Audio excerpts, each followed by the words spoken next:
یہ بتائیے گا کہ اب آج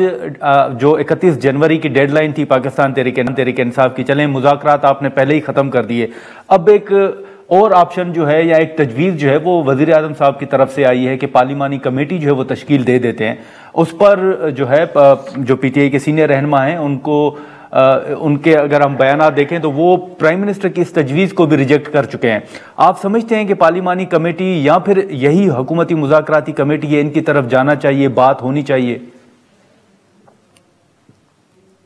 جی بہت شکریہ۔ بسم اللہ الرحمن الرحیم۔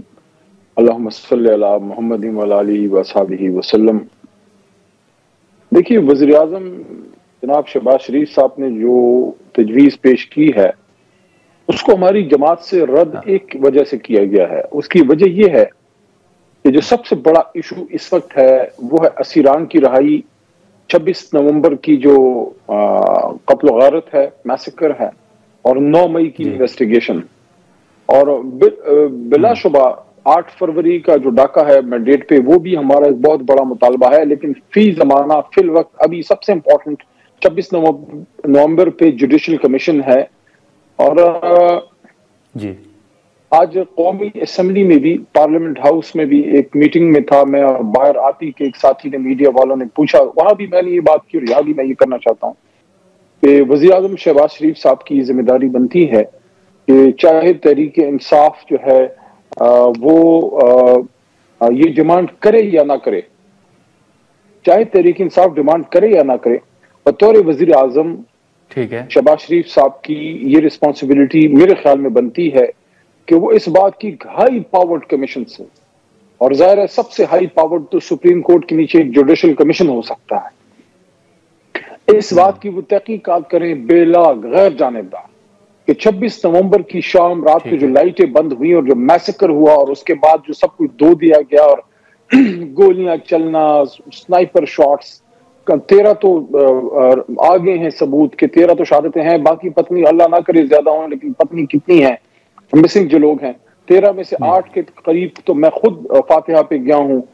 ہری پور، ایبٹ آباد،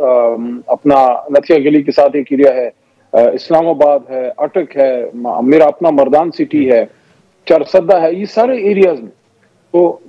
اس کی انویسٹیگیشن، کیونکہ یہ داغ ان کے سیاسی دامن پہ لگ گیا ہے، پہلے ماڈل ٹاؤن تھا، اب یہ اس سے بڑا ایک مسئلہ ہے، اور یہ ان کا پیچھا کرے گا جب تک کہ کمیشن کے سامنے یہ پیش نہیں ہوتے۔ ٹھیک ہے، لیکن علی محمد خان صاحب سر اس کے لیے چلیں بات تو ہوگی نا، ظاہر پھر شروع ہو جائیں گے۔ جی علی محمد خان صاحب سر، آپ بیٹھیں گے تو ہی پھر اس پہ بات ہوگی نا، مطلب آپ نے ایک کمیٹی تھی، مذاکرات تھے، وہ ختم ہو گئے، تو اس کمیشن کے لیے بھی آپ سمجھتے ہیں کہ پھر حکومتی مذاکراتی کمیٹی جو پہلے سے موجود ہے اس کے ساتھ بات کا آغاز ہونا چاہیے، دوبارہ پی ٹی آئی کو ریویو کرنا چاہیے؟ دیکھیں، خان صاحب نے مذاکرات کال آف کی ہیں، میں سمجھتا ہوں کہ بطور سیاسی کارکن میں سمجھتا ہوں کہ مذاکرات ہونے ضرور چاہیے، لیکن جو بنیادی ایشو ہے جوڈیشل کمیشن کا، وہ اب بال حکومت کے کورٹ میں ہے۔ اگر حکومت اس پہ ایک اصولی فیصلہ کرتی ہے کہ ٹھیک ہے ہم جوڈیشل کمیشن کے لیے تیار ہیں، اس کے بعد میرے خیال میں پریشر ہم پہ پڑے گا کہ ہم مذاکرات دوبارہ شروع کر رہے ہیں۔ میرے خیال میں ہماری لیڈرشپ شروع کر لے گی۔ اچھا، اب اس کی موڈیلٹیز کیا ہوں گی یہ جوڈیشل کمیشن کی، اس کے ٹی او آر کیا ہوں گے، وہ جب اصولی طور پہ حکومت فیصلہ کر لے کہ yes want to investigate massacre of 26 نومبر، ہم سمجھتے ہیں، لیٹس بی ڈیولز ایڈوکیٹ، کہ حکومت اگر یہ کہے کہ ہم سمجھتے ہیں کہ 26 نومبر کی رات جو ہوا اس کی انویسٹیگیشن تحقیقات ہونی چاہیے، اور ہم قاتل نہیں ہیں، ہم سیاسی لوگوں پہ گولیاں نہیں چلاتے، ہمارے دامن پہ خون نہیں ہے، اور اس کے لیے ہم چاہتے ہیں کہ اس کی انویسٹیگیشن ایک اصولی فیصلہ کر لیں، اس کے بعد میرے خیال میں مذاکرات شروع ہونے میں کوئی ممانعت، کوئی مذائقہ نہیں ہوگا۔ اور اس کے ٹی او آر کیا ہوں گے، وہ آپ کی بات بالکل درست ہے، میں اس سے متفق ہوں کہ اس کے لیے پھر بیٹھنا پڑے گا دوبارہ مذاکرات کی ٹیبل پہ۔ ٹھیک ہے، لیکن اب یہ بھی تو ہے نا کہ اگر مذاکرات علی محمد خان صاحب نہیں ہوں گے تو پھر آپ کے پاس آپشنز کون سے ہیں؟ کیونکہ ایک آپشن تو آپ نے استعمال آپ کر چکے ہیں، جو فائنل کال کا آپشن تھا 24 نومبر کا، تو اب یہ مذاکرات کی ناکامی کے بعد آپ کیا سمجھتے ہیں کہ آپ کے پاس کون سے آپشنز ہوں گے؟ دیکھیں، میں بطور سیاسی کارکن یہ سمجھتا ہوں میں کسی فائنل کال وغیرہ پہ بلیو نہیں کرتا. سیاست میں کوئی فائنل کال نہیں ہوتی. سیاست میں آپ کا مقصد ہوتا ہے, جب تک وہ اچیو نہیں ہوتا آپ اپنی کوششیں جاری رکھتے ہیں. آپ اپنے کارکنوں یا عوام کے لیے ایک میسج دیتے ہیں کہ دس از ویری امپورٹنٹ, یہ اہم ہے, اس لیے اس کو فائنل کال یا وٹ ایور. کیا اس کے بعد اگر وہ کامیاب نہیں ہوئی ہم ایجوٹیشن نہیں کریں گے؟ ہم نے جلسے کی ڈیٹ کیوں دی ہے 8 فروری کی سوابی میں اور 8 فروری کی لاہور میں کیوں ڈیٹ دی ہے؟ سیاسی جدوجہد چلتی رہتی ہے, اور ہماری تو سیاسی جماعت بھی نہیں, ہماری جو تحریک ہے, جب تک عمران خان صاحب ریلیز نہیں ہوتے, جب تک شاہ محمود قریشی اور باقی اسیران ریلیز نہیں ہوتے, ہمارے کارکنان, اور ساتھ میں جب تک یہ جوڈیشل کمیشنز نہیں ہوتے بنتے اور انویسٹیگیشن نہیں ہوتی, ہماری جدوجہد جاری رہے گی. اس کے لیے آپ احتجاج کر سکتے ہیں, جلسہ کر سکتے ہیں. جو ہمارے صوبائی صدر جناب جنید اکبر صاحب نے یہ بھی ایک اندیا دیا, آپ ہی کے کو اینکر بڑے جرنلسٹ ہیں ان کے پروگرام میں, کہ ہم روڈز وغیرہ بھی بلاک کر سکتے ہیں, جو ایک پرامن طریقہ جو بھی وہ کہتے ہیں.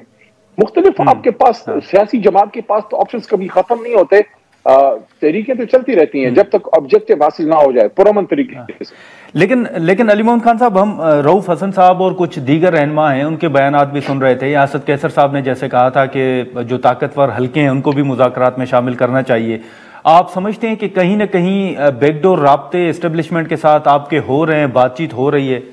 یا ہونی چاہیے؟ مجھے رابطوں کا نہیں پتا, نہ میں اس ایسی کسی رابطے کا حصہ ہوں, نہ میرے سامنے کوئی ایسی ڈسکشن ایسے لیول پہ ہوئی ہے کہ میں سمجھوں کہ ٹاپ موسٹ جو ان کی لیڈرشپ ہے ملٹری اسٹیبلشمنٹ کی, ان کے ساتھ کوئی بات ہے. اگر کچھ ہے تو ہو سکتا ہے ہو, لیکن میں کنفرم نہیں کر سکتا.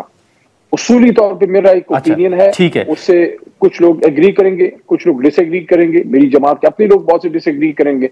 میں سمجھتا ہوں کہ مذاکرات ہمیشہ سیاسی فورسز کے بیچ میں ہونے چاہیے, ہوتے ہیں. ملٹری کے ساتھ یا اسٹیبلشمنٹ کے ساتھ اگر کوئی بات ہو اس کو مذاکرات نہیں کہنا چاہیے, وہ آپ ایک انگیجمنٹ کر سکتے ہیں. اگر کوئی ڈس ایگریمنٹ ہے, کوئی مس کمیونیکیشن ہے, کوئی غلط فہمی ہے, اس کو دور کرنے کے لیے ضرور آپ بات کرتے ہیں. لیکن مذاکرات سیاسی قوتوں کے بیچ میں اور عسکری قوتوں کے بیچ میں مذاکرات نہیں ہوتے, مذاکرات سیاسی قوتوں کے آپس کے بیچ میں ہوتے ہیں. اب اگر حکومت اس میں سنجیدہ نہیں ہے, حکومت نے ایک سٹیپ نہیں لیا بنیادی, تو وہ حکومت کا ان کا قصور ہے. اور اس پہ ایک نقطہ اور بھی میں سامنے رکھنا چاہتا ہوں.